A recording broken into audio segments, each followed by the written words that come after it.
a liar. Watch the video. You're a liar. Get out. No one ever Get out. turns their phone. Get out. All right, folks, this should frighten the heck out of all of you and all of us.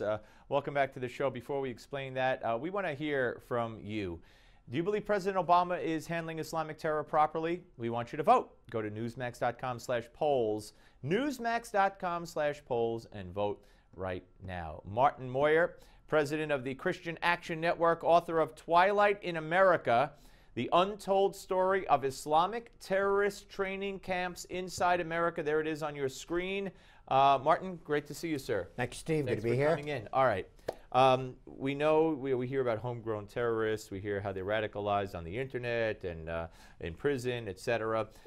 Not too many people understand that there are training camps where terrorists are trained in this country. Tell us about that and answer the question maybe first, how on earth is this possible? Well, first of all, let me say this group has been in America operating for 30 years.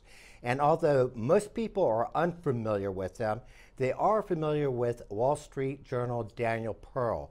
Daniel Pearl was on his way to Pakistan to interview the leader of these American-based terrorist camps when he was later kidnapped and then beheaded. Yeah. So this is a very dangerous group. They have had years of terrorist acts inside the United States, from bombings to assassinations to cold, brutal murder operations, including infiltration. They're a bad group. But for 30 years, you can imagine the history of criminal activity that is behind them. But when we're looking at it right now, we're seeing no-go zones that are being reported about in Europe. We are not looking at the no-go zones that are actually happening here in the United States. These camps are located in more than a dozen United States in this country, from New York to Pennsylvania to Florida to South Carolina to Georgia to Virginia to Texas to California. And these are true no-go zones. Okay, how is this possible? Because are these training camps or no-go zones that you talk about, are they private property? And that's why, you know, we saw in that video, keep out, get out, get out. Do they have a right to keep people out? They may have a right to keep people out. However, on their website, they say all of our camps are open for public inspection. Well, who's the group? The group is called Muslims of the Americas. And their leader is called Sheikh Mubarak Ali Jilani. And they frequently want to play the card that we are just peaceful Muslims trying to raise our own kids, grow our own agriculture, and live a sustainable Muslim life. And anybody that doubts whether we're terrorists, come onto our property and take a look for yourself.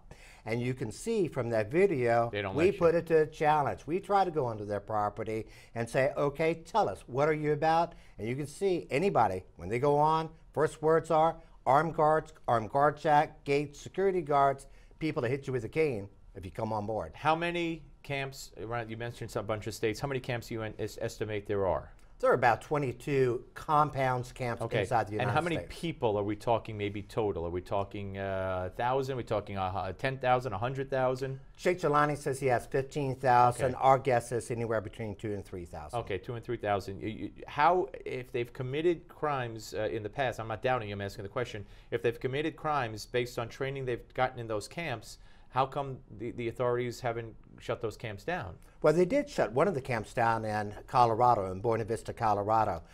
They raided the camp. They found all kinds of weapons, all kinds of information about how to kill FBI agents, how to set off bombs at military centers, and a lot of those individuals went to jail. After that, what they learned to do is, rather than have the people committing these crimes living on the camps, they train them on the camps, then they put them out into the general community. So then when they're caught, the camp people can say, oh, we kicked them off the camp a number of years ago or 6 months ago because they were a bad seed. We didn't want them on the property any longer. So basically they're pulling cloth over the But if this group is training, if the government knows this group is training these people and these people commit acts, can't they crack down on that group? It doesn't matter where the actors are living?